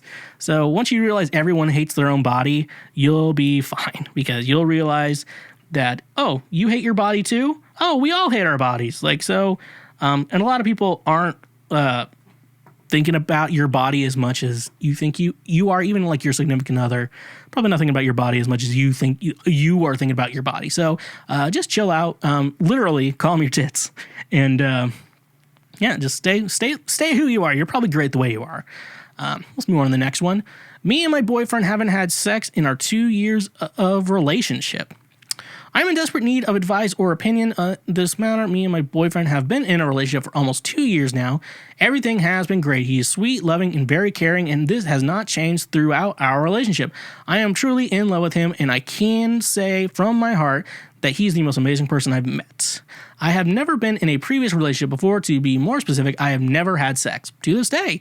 My boyfriend, on the other hand, he's been in a long-term relationship before me. He's older than me as well, and he's had far more experience. I'm concerned that our sexual relationship because it's been 2 years and we haven't had sex. We have tried a few times, however, since I am a virgin, it's been difficult and we could not manage to do it. We fool around and I think we both enjoy, but this has also slowed down in the past year. For example, it's been over a month that we have not fooled around right now. This makes me wonder because we have also been living together for the past year. We are constantly with each other, so there is no excuse for us not to be doing it. He is very busy with work, so sometimes I have tried to justify this because he gets quite tired and perhaps does not have so much energy, but now this feels unreasonable. It's been so long and I've begun to think this is even crazy. I feel like I am more sexually active and I want to do this way more than he does. We communicate everything with each other, but when it comes to this topic, I feel like bad bringing it up because I don't want to force it. I generally want to know what he wants and I wanted to not say something to see how long it takes before he acts on it. And well, it's been quite long enough, so I do not know what to think. He's bisexual, and this has made me wonder if he even finds me attractive or if he's interested in me sexually. I have also thought of the possibility that, yes, we are in love, but if he is sexually attracted to men, or what if he doesn't find me attractive, although he says the opposite every day. I love him very much, and I will see him in my future. I want to make this work in the best way possible, which is why I've been thinking about it for so long. I just do not know what to do at this point. I would really appreciate to hear if anyone else has gone through the same thing or if you just have an opinion on my matter. Okay. So a couple thoughts here. You haven't had sex you've been together for 2 years and haven't had sex. The bisexual thing is very curious because I know there's some people like haven't like explored their sexuality fully, and he's probably like, because I know a lot of gay people have to be like, at first you're like, I'm bisexual, I just like men and women, and I'll just date women, and then you realize, oh, I don't like this at all. So that's the thing. So yeah, that could be a very, very big thing, but 2 years, unless he only likes blowjobs, then that's a weird thing. So I've tried a few times since I'm a virgin. He says it's difficult to manage to do it. You want to do it, though. So it's been 2 years. You obviously like this person. So even if you are like one of those people who like only wants to have sex with people like you're in a deep relationship with, like, it's okay. Here's what I would do to situate. If you cannot figure out a way to actually have sex, you cannot plan that out, here is a bad idea you can do. What you can do is obviously start giving him a blowjob, but do not finish him off. That'll make him mad now, and then you'll be like, now finish inside. Like, all right, now have sex with me. There's a couple of ways this could go. If he says no, I'm not gonna have real sex with you, then you're gonna have to ask him, like, do you not find me attractive? And then you fart, and then kind of like convince him to go inside you anyways, because his dick is already rock hard. His dick has to be probably rock hard from the situation. So like he's gonna need to come. So he's gonna be like, fine, I'll just fucking go inside you, doing whatever. So that's a good way to trick him. If it doesn't work out, you're gonna have to figure out a new situation. Have to figure out maybe counseling or whatever. You're gonna have to figure that out. From there, there's the sleazy way. That's the way I was suggesting you do it. But then having a conversation like, look, let's have sex tonight. And then he's like, oh, I don't want to. I'm like, why do you not want to have sex tonight? And you'd be like, we'll just get me off and then you'll be fine. So there's no real good answer to that question, but it's on him. I think it's his problem. And so you could do it my way, or maybe make him tell you why he doesn't want to. So, anyways, how many questions do I have left? 2, 3. Oh, okay. I am in my first relationship with a 24-year-old woman. How much crazy is too much? What is a normal amount of crazy? I'm going to tell you beforehand, before I have to read the situations to figure that out. I thought I'd be forever alone, but somehow found someone who seems to be more or less a great match. We've moved in together after a few months, and now all kinds of red flags are scaring me. But I don't know how much of it is normal, crazy human integration and how much is batshit insane. I'm hesitant to back out because I was alone for so long, and honestly, I have plenty of my own issues I'm not trying to reconcile in the brutal light of external scrutiny, so I'm not sure how forgiving I should be or not. 1, so he has a couple of examples. If I go out for 1 to 2 hours to walk, drive, shop alone, which I do most days as an unemployed introverted person who enjoys sunlight and needs to lose weight, I'm suspected of nefarious activities, cheating / something. 2, despite this, she makes me talk about having sex with other women from my past while we have sex. She wants to watch me do this. Apparently, it's not just a test, it's really obviously turns her on. Talking about her female friends is hypothetically also on the menu, as in she'll say, lick my friend, but if she can figure out who I'm referring to specifically, she gets jealous of her fantasy friend's actions, or mine to be precise. She tells me I never do anything to show my love, but if I list anything I do, she says I won't shut up about how I did something for her and I ruined the thing I did by bringing it up. Okay, so we're going to go example by example. You go out for 1 to 2 hours. She thinks you're doing nefarious things. Honestly, in most situations, I know iPhones have the share my location feature. And I think I have married friends who have it turned on for their significant other. And honestly, though, I mean, like, people were like, oh, you don't respect their privacy. But honestly, at the same time, I mean, like, you should both be in a situation where, like, I have nothing to hide here. Here's the situation. Here, you can track my location from my phone. I don't care. Like, I have nothing to hide, so not too worried. So you could talk about that. The other two, making me weird. So, making you talk about her past sex life can be okay. She get the part that I think that idea is like, maybe that's just like her fetish, you know? I mean, there's like the male cuckold fetish, you know, some guys are into that shit. Watching their partner be with someone else. Maybe that's her thing. The thing she gets jealous when she knows who it is the weird part to me. That's a little bit of a red flag on my end because sounds like, that's like two polar opposites of an idea. So that's the situation. And then she's like, you never do anything for me. And then you list it off and you say, you won't shut up about the thing you did for me one time. That's crazy. So, just going with your 3 situations. First one, not necessarily too crazy. You can always share location. 2, maybe 50% crazy. The first part's okay. Second part's not okay. Third thing I would say is, yep, that's pretty unappreciated. That shows she doesn't appreciate you, or maybe you have different love languages. I don't know you. And so I don't have to care. So I'm just here to solve the problem. I don't have to care about your problem. That's the way it is. So my friends don't like my boyfriend of 2 months. So I was excited to introduce them to him last night. Him to them last night. We went out to dinner and they just couldn't vibe with him. They texted me afterwards and they didn't see his appeal, didn't find him charming or funny.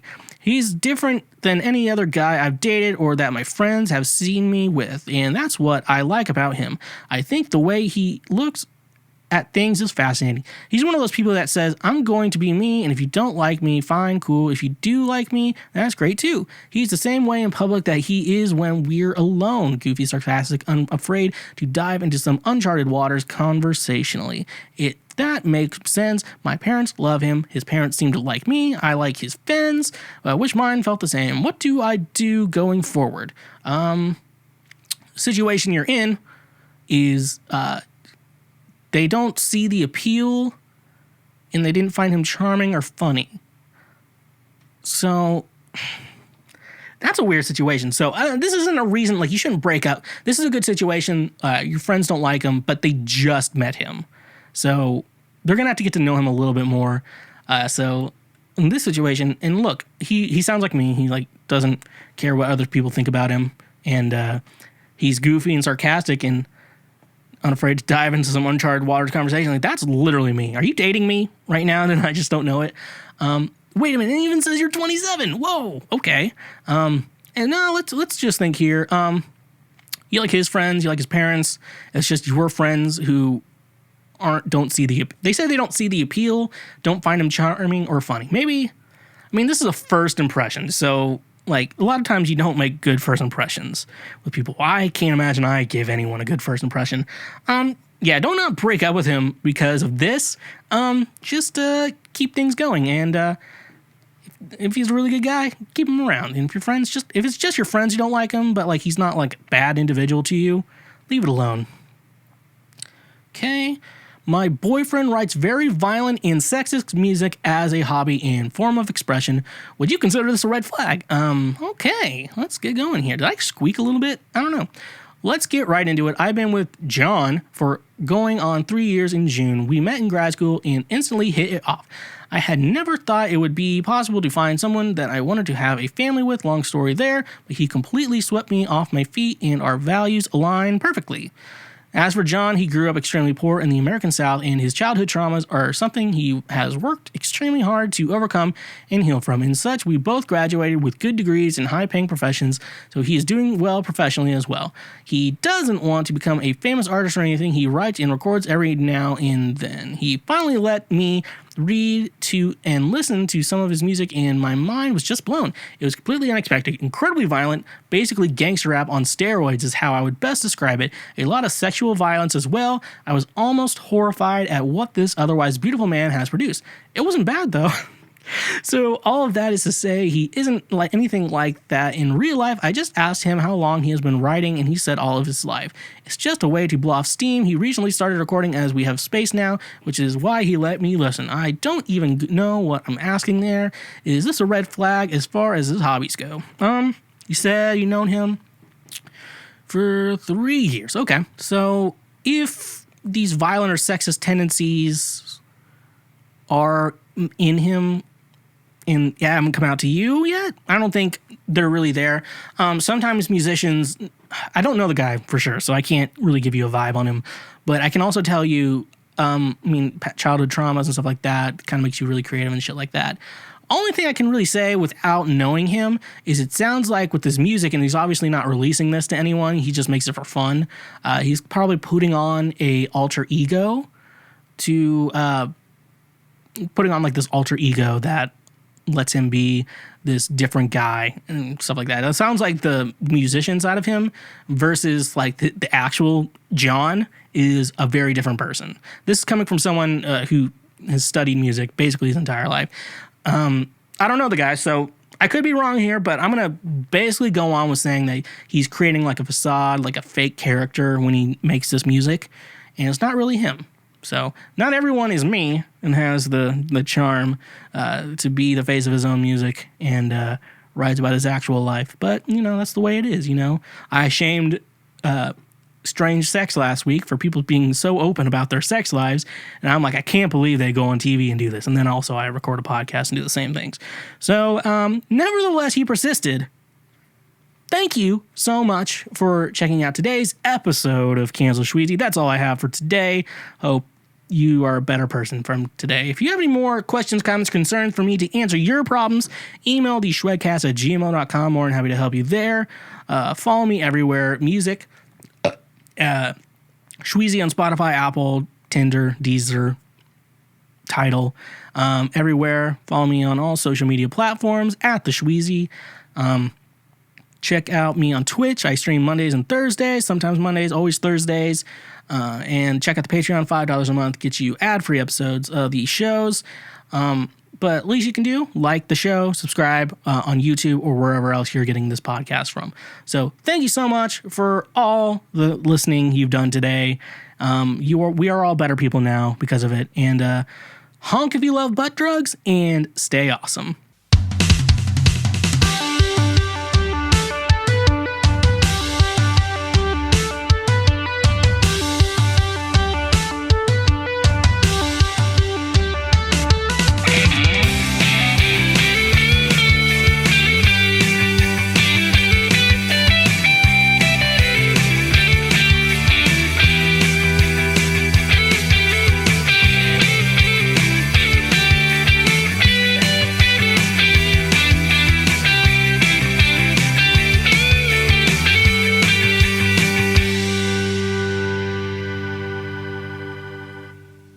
Hashtag pray for Micah. Hey there, my fellow Schwoklord. Thank you so much for finishing that episode. It means a lot to me. If you want to support the show even further, check us out on Patreon, where you can get ad-free episodes of all my shows. Once again, thank you from the bottom of my heart, and stay awesome.